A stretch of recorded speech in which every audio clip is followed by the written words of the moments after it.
이번에는 개체의 멤버와 형식의 멤버인 정적 멤버에 대해서 살펴보도록 하겠습니다. 에스코트 10불 46페이지를 참고하세요. 캡슐화된 멤버는 변수로 접근할 수 있는 개체의 멤버와 형식 이름으로 접근 가능한 형식 멤버가 있습니다. 흔히 형식 멤버를 정적 멤버라 부릅니다. 지금까지 우리가 보았던 것은 모두 변수로 접근을 하였기 때문에 개체의 멤버입니다. 형식 멤버는 멤버를 선언할 때 스태틱 키워드가 앞에 붙습니다. 이 때문에 정적 멤버라 부르는 것입니다. 직접 캡슐화해 가면서 살펴볼게요. 먼저 스트 클래스를 하나 추가합니다.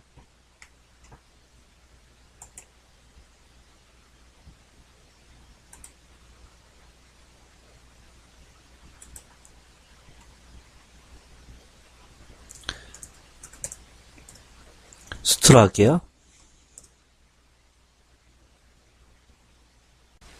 마법사에 의해 생성자와 소멸자가 캡슐화 되어 있네요.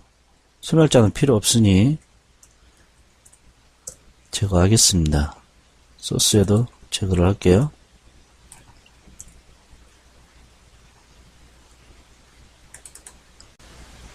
스트 클래스에는 학생 번호를 멤버 필드로 캡슐할게요.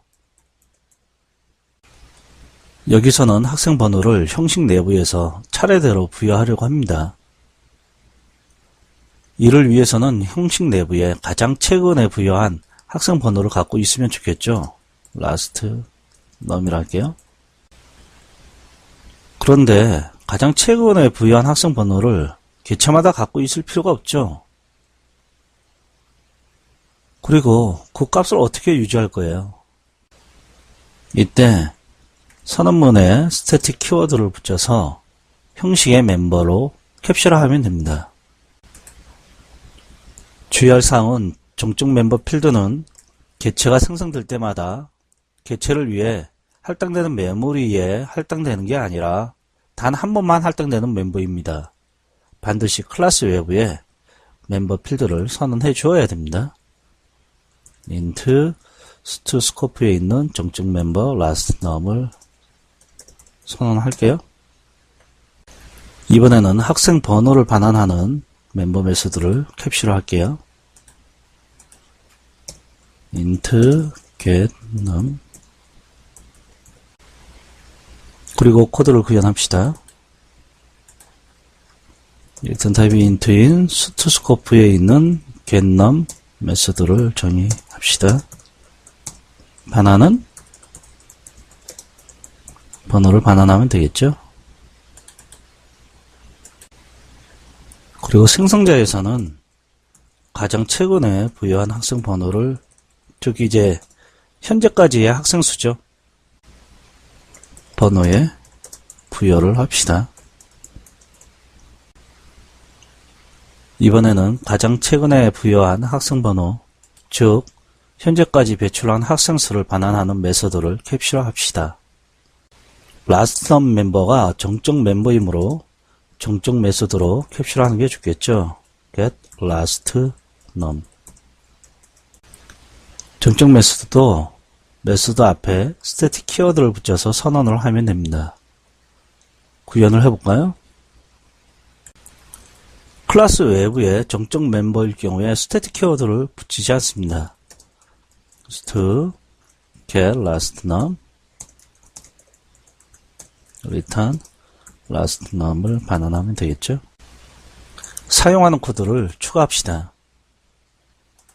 먼저 st.header를 include 해야겠죠. 학생 수를 출력합시다. 현재 학생 수 현재 학생 수를 반환하는 get last 멤버는 정적 메소드이므로 형식명과 스코프 연산자를 가지고 멤버에 접근합니다. 학생 개체도 생성할게요. new st 번호가 잘 부여됐는지 학생 번호도 출력해 봅시다.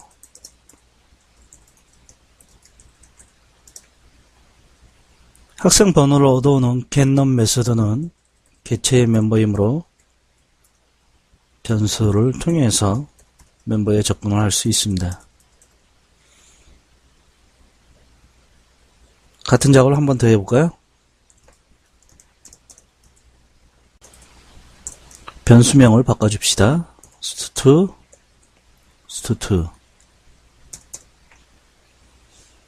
소멸하는 코드도 잊지 마세요. 실행해보면 잘 동작하는 것을 볼 수 있습니다. 하나 더 주의할 사항은 정적 메소드에서는 정적 멤버만 사용할 수 있다는 것입니다. 당연한가요? 정적 멤버에서는 현재 자신이 어떠한 개체도 아니기 때문에 개체의 멤버에 접근할 수 없겠죠. 한번 접근하는 거를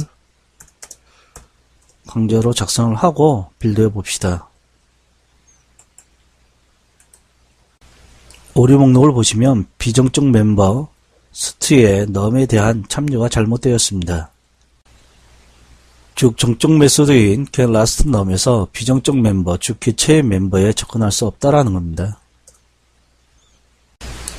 이어서 상수화 멤버에 대해서 살펴봅시다.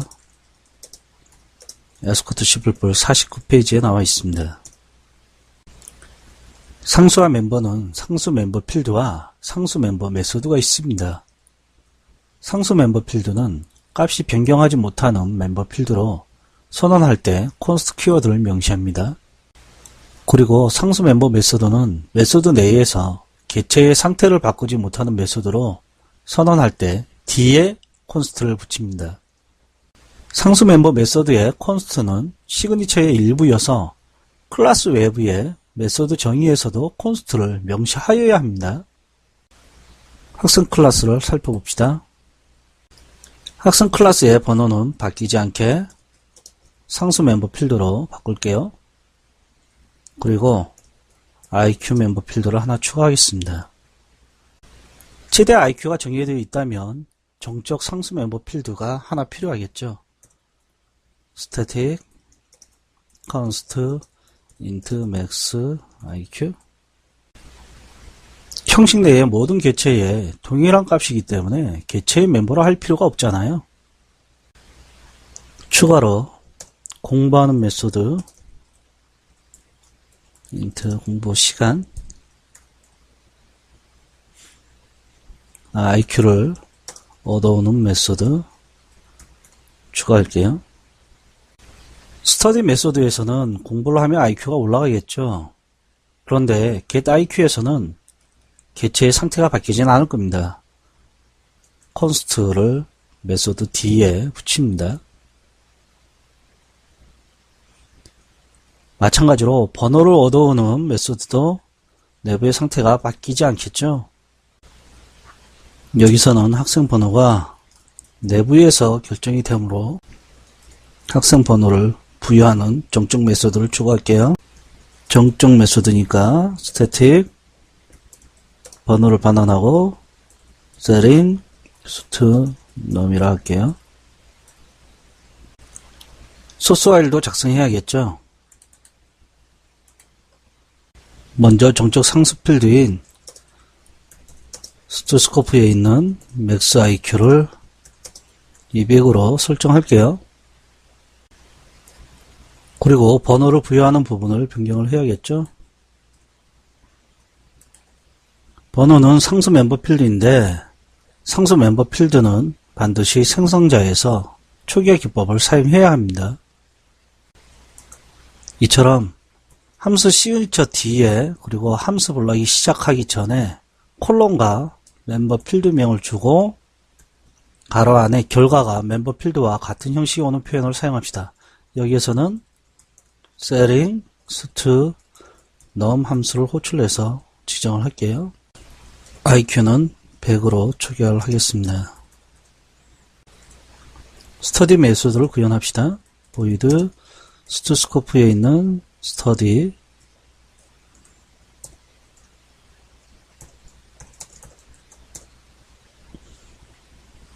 IQ를 tscnt만큼 증가하고요. IQ가 만약에 맥스 IQ보다 크다라면 필터링해서 IQ는 맥스 IQ로 IQ를 반환하는 스트스코프에 있는 get IQ 추가할게요. get IQ는 상수화 메소드였죠. 콘스트도 시그니처의 일부이기 때문에 클래스 외부의 메소드 정의에서도 콘스트를 반드시 명시하여야 합니다. IQ를 반환하면 되겠죠. 그리고 번호를 반환하는 메소드도 상수 메소드로 정의하였습니다. 그리고 번호를 부여하는 메소드를 추가합시다. int, st, setting, stnum.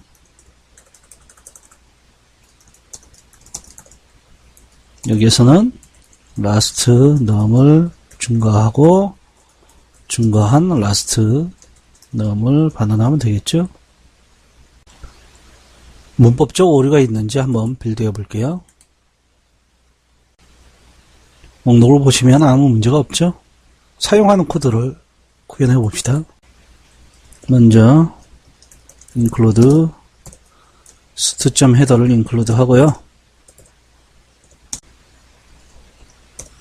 st 포인터 st new st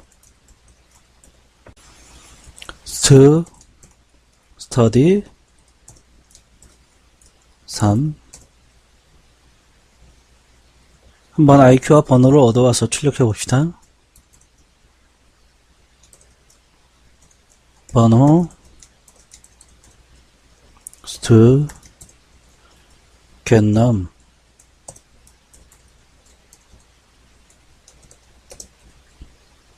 IQ st get IQ 인데 소멸하는 코드도 잊지 마세요. 실행해 볼까요? 잘 동작하죠? 만약에 상수화 멤버 메소드에서 개체 상태를 바꾸면 어떻게 될까요? 한번 IQ를 강제로 바꿔볼게요. 빌드에 보시면 Lvalue가 const 개체를 지정합니다 라고 오류 메시지가 나옵니다. const 메소드에서는 이처럼 개체의 상태를 바꿀 수가 없어요. 그리고 상수 멤버 필드를 이 초기화 기법을 사용하지 않는다 라고 하게 되면 어떻게 될지 한번 살펴봅시다. 다시 빌드에 보시면 생성자 기본 멤버 이니셜라이저 목록에 초기화해야 됩니다. 이 같은 오류 메시지가 발생하죠. 그리고 num 자체가 상수화 멤버이기 때문에 Lvalue가 될 수가 없습니다. Lvalue가 const 개체를 지정합니다 라는 오류 메시지도 나오죠. 반드시 상수화 멤버 필드는 지금처럼 이니셜라이즈를 해주어야 합니다. 마지막으로 const 개체에 대해서 살펴볼게요. const 개체는 개체 선언 시 const 키워드가 붙어 있는 걸 얘기를 해요. 이와 같이 하면 이 개체는 개체의 상태가 바뀌면 안 됩니다. 지금 study 함수를 호출하고 있는데 개체의 상태가 바뀔 수 있죠. 다시 한번 빌드해 보시면 오류 목록을 보시면 st 클래스의 study this 포인터를 const st에서 st 레퍼런스로 변환할 수 없습니다 라고 오류 메시지가 발생하죠. 하지만 상수화 개체에 상수 멤버 메소드들은 사용할 수가 있어요. 바뀌지 않잖아요. 한번 빌드해 볼까요? 오류 목록이 비어 있습니다. 실행해 보시면 정상적으로 동작하는 걸 확인하실 수 있습니다. 이번에는 2장 캡슐화의 마지막 내용인 this에 대해 살펴보기로 합시다. 여러분은 에스코트 10불불 52페이지를 보세요. 모든 클래스에는 컴파일러에 의해 자동으로 캡슐화하는 정적 멤버 this가 있습니다. 멤버 this는 해당 클래스 내에서만 접근이 가능하며 개체의 멤버를 호출하는 구문이 있을 때 컴파일러에 의해 개체의 주소가 this에 대입됩니다. 즉, this는 현재 사용하고 있는 개체 자신의 주소입니다. 예제를 통해 설명을 드릴게요. 현재 스트 클래스에는 번호와 이름 필드가 캡슐화되어 있습니다. 그리고 생성자와 isEqual 메서드, view 메서드, stop 메서드가 캡슐화되어 있네요. 생성자에는 입력 인자로 num과 name을 받고 있는데 멤버 필드명과 똑같죠? 이때 this 키워드를 사용하면 개체의 멤버에 접근할 수가 있습니다.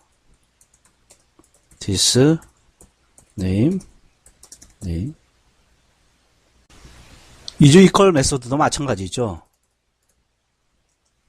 return this num하고 입력인자로 넘어온 num이 같은가. view 메서드에서는 지역 변수와 이름이 충돌하지 않습니다. 굳이 this를 사용하지 않아도 됩니다. 번호. 물론 명확하게 표현하기 위해 this를 사용할 수도 있어요. 이름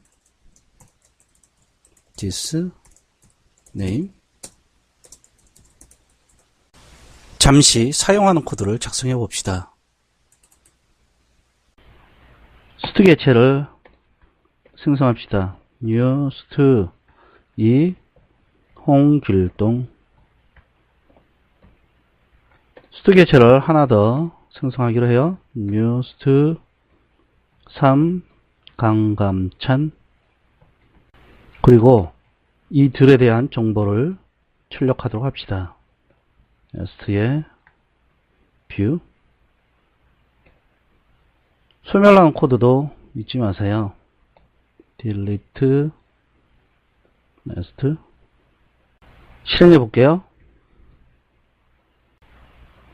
실행 결과를 보시면 정확하게 S로 접근을 하게 되면 홍길동 개체의 정보가 출력되고 있고, St로 접근하게 되면 강갑천 개체의 정보가 출력되고 있습니다. 호출하는 곳에서 이와 같이 작성하면 컴파일러에서는 다음과 같이 번역이 됩니다. 먼저 개체의 형식인 수트 안에 있는 this에 개체의 주소가 대입이 되고요. 호출한 메소드 호출하는 구문으로 번역이 돼요. 여기도 마찬가지겠죠. 여기는 s2가 들어가고, 이와 같이 번역이 되다 보니까 명확하게 해당 개체의 멤버를 사용하게 되는 것입니다. 물론 개발자는 이와 같은 코드를 직접 작성할 수는 없습니다. 또한 C++에서는 전역 변수명과 지역 변수명, 개체의 멤버명이 같더라도 모두 접근할 수 있음을 보여드릴게요. 설명을 위해 전역 변수를 선언할게요. 마찬가지로 지역 변수도 같은 이름의 지역 변수를 선언하겠습니다. 이와 같을 때 개체의 멤버에 접근을 할 땐 this 키워드를 사용하면 되죠. 8을 대입을 해 놓을게요. 전역 변수를 사용할 때는 스코프 연산자를 사용을 하시면 됩니다. 구분하기 위해서 그를 대입할게요. 스코프 연산자 앞에 스코프 이름을 명시하지 않으면 전역 스코프라는 말입니다. 지역 변수명 그대로 사용하면 되겠죠. 확인을 위해 출력 구문을 작성할게요. 지역 변수는 이름을 그대로 사용하면 되죠. 전역 변수는 스코프 연산자를 사용한다고 했습니다. 그리고 개체의 멤버는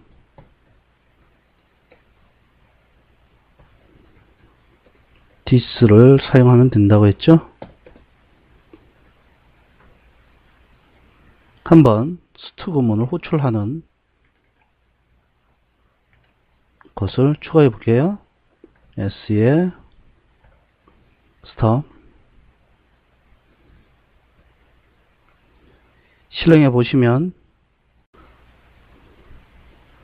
실행해 보시면 정확하게 이들을 구분하여 사용이 됨을 알 수가 있죠.